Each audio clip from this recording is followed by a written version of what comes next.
अब हम आते हैं सेक्शन नंबर 78 के ऊपर। यहाँ पे प्रिजम्पशंस के बारे में बात करी गई है। सेक्शन नंबर 78 बोलता है सर्टिफाइड कॉपीज के बारे में। अब फॉर एग्जांपल एक सेल डीड ही है। अब सेल डीड की जो ओरिजिनल कॉपी है वो तो रजिस्ट्री के पास ही रहेगी, बट अगर आपको किसी भी केस में सेल डीड की ओरिजिनल कॉपी लगवानी है तो आप इस केस में उस सेल डीड की सर्टिफाइड कॉपी भी लगा सकते हो। ये हम ऑलरेडी डिस्कस कर चुके हैं कि आप यहाँ पे जाओगे जो रजिस्ट्री वाले पर्सन है उनके पास एंड आप उनको बोलोगे कि हमको सेल डीड की एक सर्टिफाइड कॉपी दे दो एंड साथ में आप हमको एक सर्टिफिकेट भी दे दो। तो सेक्शन नंबर 78 बोलता है कि अगर आप इस सेल डीड की जो सर्टिफाइड कॉपी है इसको लेके जाओगे एंड साथ में सर्टिफिकेट को लेके जाओगे तो कोर्ट जो है रिज्यूम कर लेगा कि सेल डीड की जो सर्टिफाइड कॉपी है एंड साथ में जो भी सर्टिफिकेट है ये दोनों जेन्युइन है। तो यहाँ पे कोर्ट की प्रिजम्पशन के बारे में बात करी गई है that court will presume these documents to be genuine. Okay, अब यहाँ पे इसका ये फायदा है कि अगर कोई भी पार्टी बोलती है कि ये सेल डीड जो है ये जेन्युइन नहीं है तो उस पार्टी को प्रूव करना पड़ेगा कि ये सेल डीड जेन्युइन नहीं है, बिकॉज कोर्ट हमें प्रिज्यूम कर लेगा that this deed is genuine. तो बर्डन ऑफ प्रूफ जो है यहाँ पे उस पार्टी के ऊपर होगा जो ये क्लेम करेगी that this sale deed is not genuine. Okay, यहाँ पे एक और चीज लिखी हुई है कि सपोज उस सेल डीड के ऊपर जो रजिस्ट्री की पर्सन है, सपोज वो सब रजिस्ट्रार हैं जिन्होंने सर्टिफाइड कॉपी को बनाया है। अब यहाँ पे कोर्ट प्रिज्यूम कर लेगी कि ये पर्सन जो है जो एज ए सब रजिस्ट्रार उस डॉक्यूमेंट पे साइन कर रहा है ये इस पोस्ट को होल्ड करता है। तो यहाँ पे कोर्ट प्रिज्यूम कर लेगा that this person actually holds the position of सब रजिस्ट्रार। ओके, अगर कोई भी पार्टी प्रूफ करना चाहती है कि इस पर्सन के जिसके साइन है इस डॉक्यूमेंट पे ये सब रजिस्ट्रार नहीं है तो उस पर्सन को प्रूफ करना पड़ेगा जो ये चीज क्लेम करेगा। कोर्ट यहाँ पे यही प्रिज्यूम करेगी that this person is a सब रजिस्ट्रार। अब सेक्शन नंबर 79 पे हम आते हैं। इसमें बोला हुआ है कि फॉर एग्जाम्पल हमने पढ़ा है सिविल केसेस में सीपीसी में कि सीपीसी में हमने देखा था कि कमीशंस जो हैं वो भी आगे जाके जो विटनेस है उनकी टेस्टिमनी रिकॉर्ड कर रही है। एंड इवन सीआरपीसी में हमने देखा था फॉर एग्जाम्पल एक विटनेस है ये बहुत ज्यादा ओल्ड है और कोर्ट में नहीं आ पा रहे हैं तो यहाँ पे जो कोर्ट है वो कमीशन इशू कर सकती है एंड 2-3 लोगों की टीम बनाएगी एंड ये लोग जाके इन पर्सन की टेस्टिमनी को रिकॉर्ड कर लेंगे। ओके, तो अगर जो ओल्ड पर्सन है ये कमीशन को भी टेस्टिमनी देते हैं तो सेक्शन नंबर 79 बोलता है कि टेस्टिमनी को हम जेन्युइन प्रिज्यूम करेंगे। अगर कमीशन जो है टेस्टिमनी का रिकॉर्ड कोर्ट में सबमिट करती है तो अब कोर्ट प्रिज्यूम कर लेगी कि जो रिकॉर्ड है ये जेन्युइन है। अगर कोई भी पार्टी प्रूफ करना चाहती है that this testimony is not genuine तो उसको ये चीज प्रूफ करनी पड़ेगी। ओके,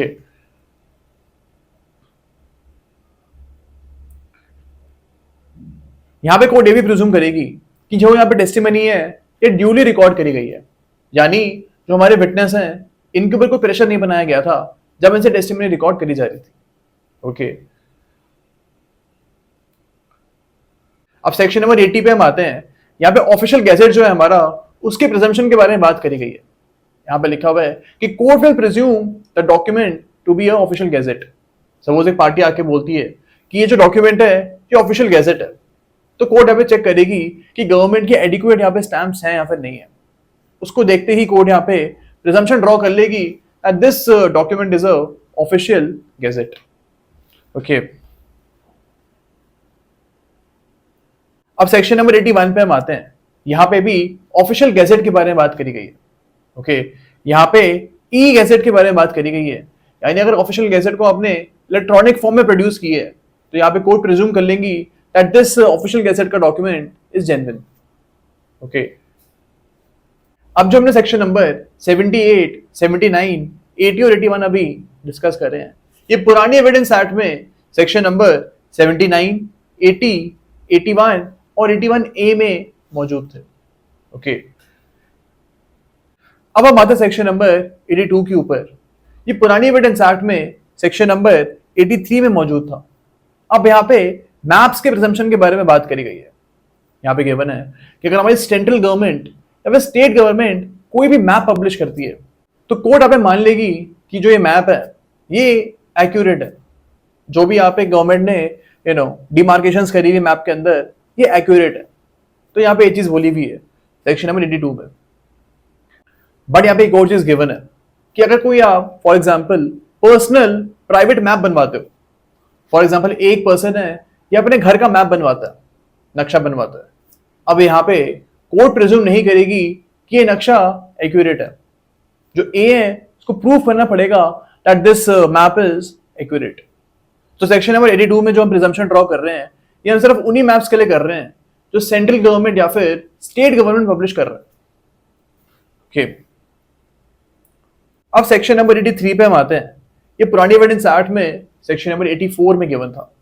यहाँ पे बुक की जेन्युइननेस की प्रिजम्पशन के बारे में बात हुई है। यहाँ पे बोला हुआ है कि फॉर एग्जाम्पल एक केस में आप एक बुक को रेफर कर रहे हो जो कि दूसरी गवर्नमेंट ने पब्लिश कराई है। फॉर एग्जाम्पल यूके गवर्नमेंट ने एक बुक पब्लिश कराई है, तो यहाँ पे सेक्शन नंबर 83 बोलता है कि इस बुक की जेन्युइननेस जो है, ऑथेंटिसिटी जो है, इसको आप प्रिज्यूम कर लोगे। ओके, या फॉर एग्जाम्पल यूके गवर्नमेंट ने एक बेयर एक्ट पब्लिश करी है, अपने लॉज की उन्होंने एक बेयर एक्ट पब्लिश करी है, तो यहां पे भी इस बेयर एक्ट को आप जेन्युइन प्रिज्यूम कर लोगे। ओके, अब सेक्शन नंबर 84 पे हम आते हैं। ये पुरानी एविडेंस एक्ट में सेक्शन नंबर 85 में गिवन था। यहां पे बोला हुआ है कि अगर एक पावर ऑफ अटर्नी जो है इसको आपने नोटरी से, कोर्ट से, जज से, मैजिस्ट्रेट से या फिर इंडियन काउंसिल और वाइस काउंसिल से या फिर रिप्रेजेंटेटिव ऑफ सेंट्रल गवर्नमेंट से ऑथेंटिकेट करवा ली है, तो यहाँ पे कोर्ट ये चीज प्रिज्यूम कर लेगी कि जो डॉक्यूमेंट है ये ड्यूली एग्जीक्यूट हुआ था एंड इसकी जो ऑथेंटिकेशन है ये वैलिड है। फॉर एग्जाम्पल आप एक डॉक्यूमेंट लेके जा रहे हो जिसको आपने नोटरी से ऑथेंटिकेट करवा ली है, तो यहाँ पे कोर्ट जो है प्रिज्यूम कर लेगी कि हाँ ये डॉक्यूमेंट ड्यूली ऑथेंटिकेटेड है, यानी नोटरी ने इस डॉक्यूमेंट को सही तरीके से ऑथेंटिकेट करा हुआ है। तो इस प्रिजम्पशन के बारे में सेक्शन नंबर 84 बात करता है। अब सेक्शन नंबर 85 पे हम आते हैं।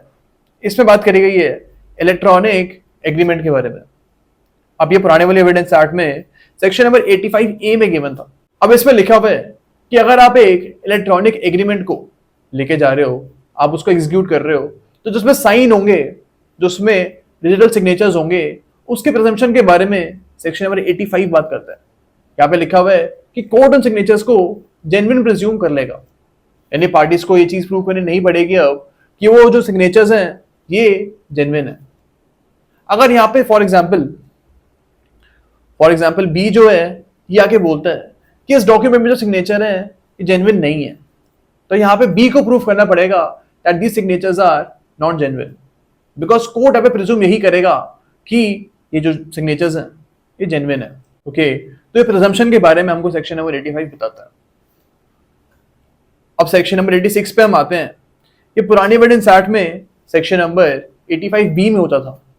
ओके, अब यहाँ पे बोला हुआ है कि अगर आप एक इलेक्ट्रॉनिक रिकॉर्ड लेके जा रहे हो कोर्ट के सामने, तो यहाँ पे कोर्ट प्रिज्यूम कर लेगा कि इस रिकॉर्ड को ऑल्टर किया गया नहीं है, यानी जिस फॉर्म में दोनों पार्टीज ने उसको साइन किया था ये डॉक्यूमेंट उसी फॉर्म में मौजूद है। ओके, यहां पे हम देख रहे हैं कि सिर्फ इलेक्ट्रॉनिक रिकॉर्ड के बारे में बात हुई भी है। जो फिजिकल रिकॉर्ड होता है उसके बारे में यहाँ पे बात नहीं करी गई है। फिजिकल रिकॉर्ड वही होता है कि फॉर एग्जांपल ए और बी ने मिलके एक कागज के ऊपर साइन किए है और वो कागज जो है एक कॉन्ट्रैक्ट है, तो एक फिजिकल कॉपी ऑफ कॉन्ट्रैक्ट के बारे में यहाँ पे बात नहीं करी है। यहाँ पे सिर्फ इलेक्ट्रॉनिक रिकॉर्ड्स के बारे में ही बात करी हुई है। अब यहाँ पे कोई चीज याद रखनी है कि जहाँ पे प्रिजम्पशन हो रही है वो इस चीज की नहीं हो रही है कि डॉक्यूमेंट जेन्युइन है या फिर रिकॉर्ड जो है ये जेन्युइन है, ये प्रिजम्पशन यहाँ पे नहीं हो रही है।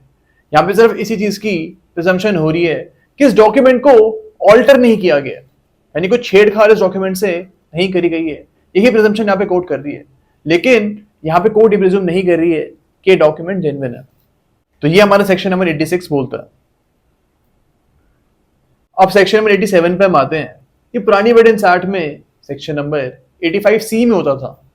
अब यहाँ पे बोला हुआ है कि अगर आप एक इलेक्ट्रॉनिक सिग्नेचर सर्टिफिकेट लेके जा रहे हो तो कोर्ट हमें प्रिज्यूम कर लेगा कि ये सर्टिफिकेट जेन्युइन है। ओके,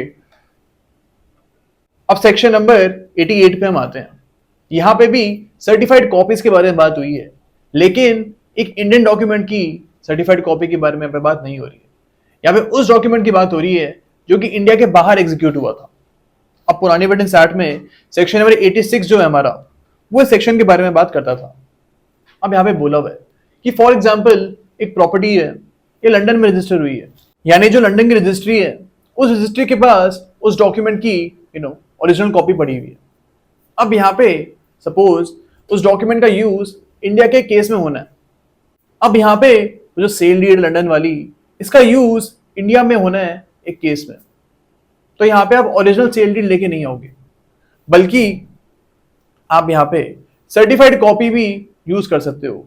यानी कि जो लंदन की रजिस्ट्री है वहां से आप इस सेल डीड की सर्टिफाइड कॉपी निकलवा लो। ओके, एंड सेक्शन 88 बोलता है कि कोर्ट अभी प्रिज्यूम कर लेगा that the certified copy is genuine. Okay, तो ये सेक्शन नंबर 88 हमारा बोलता है। अब सेक्शन नंबर 89 पे हम आते हैं। ये पुरानी एविडेंस एक्ट में सेक्शन नंबर 87 में मौजूद थी। अब यहाँ पे बोला हुआ है कि फॉर एग्जाम्पल आपको एक बुक को as a piece of evidence court में लेके आना है। ओके, फॉर एग्जाम्पल आपको प्रूफ करना है कि जो बात मैं बोल रहा हूं सेम बात इस बुक में भी लिखी हुई थी, ताकि आपकी बात को थोड़े वजन मिल जाए, इसलिए आप उसको बैक कर रहे हो एक बुक के साथ कि ये बुक भी सेम चीज बोलती है। अब यहाँ पे बोला हुआ है कि कोर्ट प्रिज्यूम कर लेगा कि जो ये बुक है इसका ऑथर एंड इसका जो पब्लिशिंग का टाइम है ये एक्यूरेट है। यानी इस बुक में जो ऑथर का नाम है कोर्ट प्रिज्यूम कर लेगा कि इसी ऑथर ने इस बुक को लिखा था। अब आगे जाकर अगर कोई भी पार्टी प्रूफ करना चाहती है कि ये जो बुक है ये इस ऑथर ने नहीं लिखी है, इस बुक को किसी और ने लिखा है, तो यहाँ पे इसी पार्टी को प्रूफ करना पड़ेगा अपनी बात को, बिकॉज कोर्ट पे यही प्रिज्यूम करेगा कि बुक में जिस ऑथर का नाम लिखा है उसी ऑथर ने इस बुक को लिखा भी है। ओके, अब सेक्शन नंबर 90 के ऊपर हम आते हैं। ये पुरानी एविडेंस एक्ट में सेक्शन नंबर 88 में गिवन था। अब यहां पे बात करेगी ये प्रिजम्पशन ऑफ इलेक्ट्रॉनिक मैसेजेस के बारे में। फॉर एग्जाम्पल एक पर्सन है, इसने एक मैसेज को टाइप किया एंड बी को भेज दिया इसने। यहाँ पे कोर्ट बोल रहा है कि हम ये चीज प्रिज्यूम कर लेंगे कि जो बी को रिसीव हुआ है ये यही चीज लिखना चाहता था। तो हमको याद रखना है कि कोर्ट यहाँ पे यही प्रिज्यूम करेगा कि जो ये पर्सन लिखना चाहता था वही इसने भेजा है। अब अगर आगे जाके ये यहाँ पे डिनाई करता है, ये बोलता है कि मैं कुछ और लिखना चाहता था लेकिन गलती से मैसेज कुछ और टाइप हो गया एंड कुछ और सेंड हो गया। अब यहाँ पे ए को ही चीज प्रूफ करनी पड़ेगी कि वो कुछ और टाइप करना चाहता था, बिकॉज कोर्ट यहाँ पे प्रिज्यूम कर लेगा कि जो मैसेज बी को रिसीव हुआ है सेम मैसेज ए लिखना चाहता था।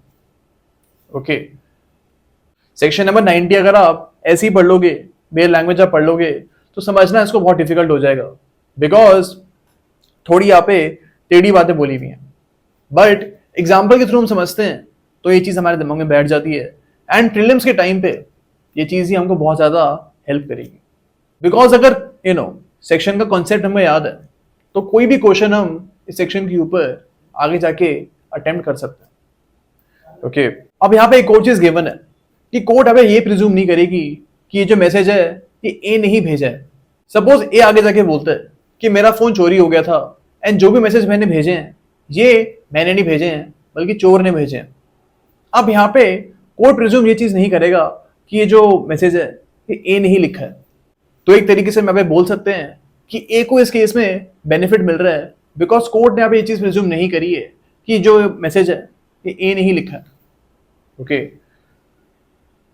अगर एक्चुअली कोई चीज कोर्ट प्रिज्यूम कर लेती है तो उसको रिबर्ट करने का जो बार होता है वो हाई होता है। यानी आप अच्छे एविडेंस प्रूफ करोगे तभी आप कोर्ट के प्रिजम्पशन को रिबर्ट कर सकते हो। तो यहाँ पे अगर प्रिजम्पशन ही ड्रॉ नहीं हो रही है तो ए जो है इसको आसानी से रिबर्ट कर सकता है। ए जो आगे जाके एक एफआईआर की कॉपी लेके आएगा एंड बोल सकता है वो कि मैंने तो जैसे ही फोन चोरी हुआ था उसी टाइम मैंने इसकी एफआईआर करा दी थी। तो यहाँ पे वी कैन सी कि ए कैन इजीली प्रूव कि जो फोन है इसकी पोजीशन में नहीं था, ये फोन चोरी हो गया था। ओके, एंड ऑब्वियसली फिर इस फोन से जो भी लिखा गया है वो ए ने नहीं लिखा है एंड ए इस केस में एक्विट हो जाएगा, बरी हो जाएगा। ओके, अब सेक्शन नंबर 90 जो है ये पुरानी एविडेंस एक्ट में सेक्शन नंबर 88 में गिवन था। ओके, अब हम आते सेक्शन नंबर 91 के ऊपर। यहाँ पे बात करी गई है प्रिजम्पशन ऑफ डॉक्यूमेंट के बारे में।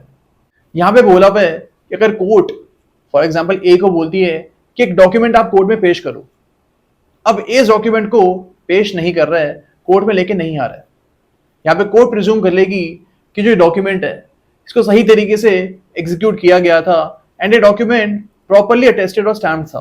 तो ये हमारा सेक्शन नंबर 91 बोलता है।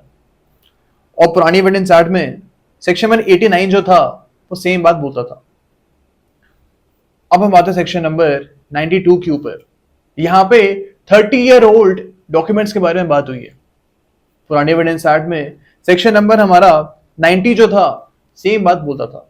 अब यहाँ पे बोला जा रहा है कि अगर आप एक ऐसा डॉक्यूमेंट कोर्ट में लेके आ रहे हो जो 30 years पुराना है, यहाँ पे आपको ये चीज प्रूफ करनी नहीं पड़ेगी कि इस डॉक्यूमेंट के ऊपर जो साइंस हैं वो जेन्युइन है, या फिर आपको ये भी प्रूफ नहीं करना पड़ेगा कि जो इस डॉक्यूमेंट के ऊपर विटनेसेस हैं उन्होंने जेन्युइन तरीके से इस पे साइन किया।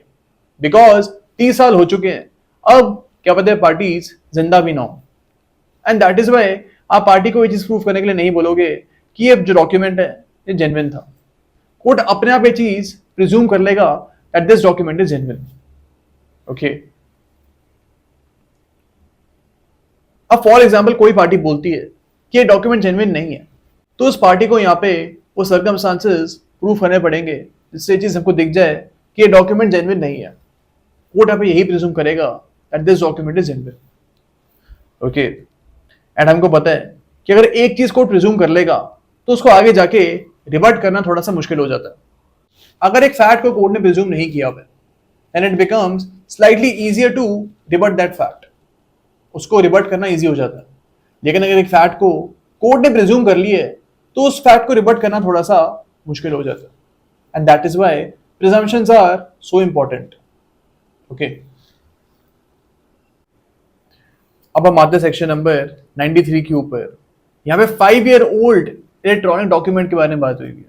फॉर एग्जाम्पल एक पर्सन है जो एक 5 years पुराना इलेक्ट्रॉनिक रिकॉर्ड कोर्ट में लेके आता है, तो यहाँ पे कोर्ट जो है प्रिज्यूम कर लेगा that this document was duly executed, यानी जो भी यहाँ पे सिग्नेचर्स हैं वो जेन्युइन है, कोर्ट ये चीज प्रूव कर लेगा। तो we can say that section number 93 जो है इसका कॉन्सेप्ट सेक्शन नंबर 92 की तरह ही है, लेकिन यहाँ पे इलेक्ट्रॉनिक रिकॉर्ड के बारे में बात हुई है एंड 92 में फिजिकल रिकॉर्ड जो है हमारा उसके बारे में बात होती है। ओके,